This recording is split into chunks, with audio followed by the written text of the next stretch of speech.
Hello everyone, it's me Katrinah.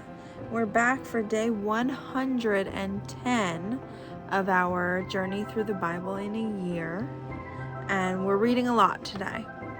Today we're reading 2 Samuel 2, 2 Samuel 3, 1 through 5, 1 Chronicles 3, 1 through 4, 2 Samuel 23, 8 through 17, 1 Chronicles 11, 10 through 19, 2 Samuel 23, 18 through 39, and 1 Chronicles 11, 20 to 47.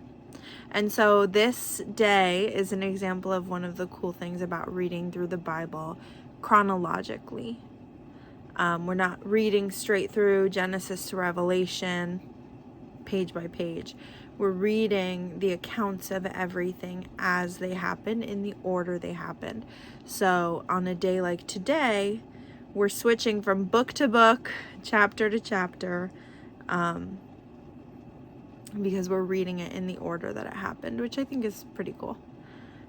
So basically where we're at right now is David was made king over the house of Judah, just the house of Judah. And Saul's son was made king over all of the rest of Israel. And there was a war between the house of Saul and the house of David. And a couple things I want to pull out of what we read today were just some examples. Because David was made king, he was anointed at the will of God to be king. Saul's son was chosen by a man, and they're at war. And there's one story in today's reading where it talks about the young boys of both sides fighting each other, and it says that of the house of David, 12, the house of Judah, which is the house of David, 12 were killed, and of all the rest, 360. David's house over which he was king was just one part, and all the rest, Saul's son was the rest of all of Israel. And so that big group versus that little group, the small group lost much less, and the big group lost much more. And there's some other examples of David's mighty men, it says. Throughout the different books and chapters, there's different examples of the mighty men who fought at David's side.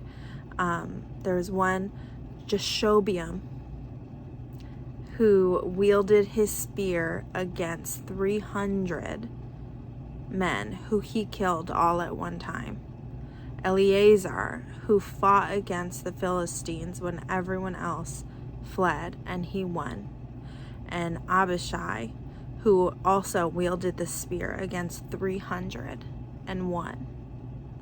300 people and won, not 301 people. And I think all throughout today's readings there is examples of the perceivedly weak prevailing over the perceivedly strong. And that is an example of what happens when God's on your side. And it's all over the Bible. All over the Bible. Of God's strength and God's ability being stronger than the strength of the strongest men and the biggest groups of men. And so there's these one singular person who prevailed over all these people at once, or this small group who prevailed over the large group.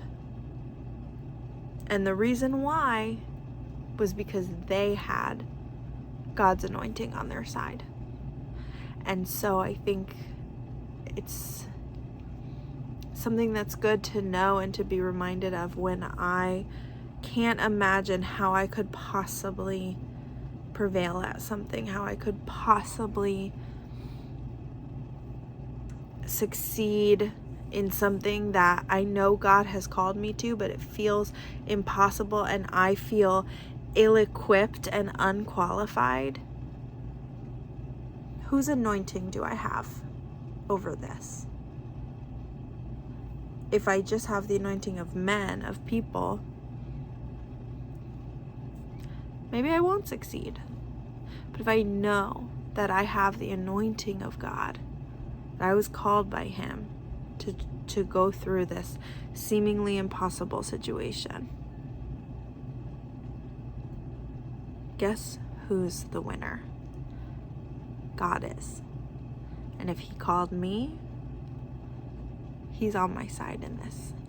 And I think that's important for us to remember. So that's what I have for us today. I hope that everyone's doing well and keeping up with our reading. And I'm really proud of everyone for going 110 days in the Bible. That's awesome. That is so great. So I'll see you here next week. Bye.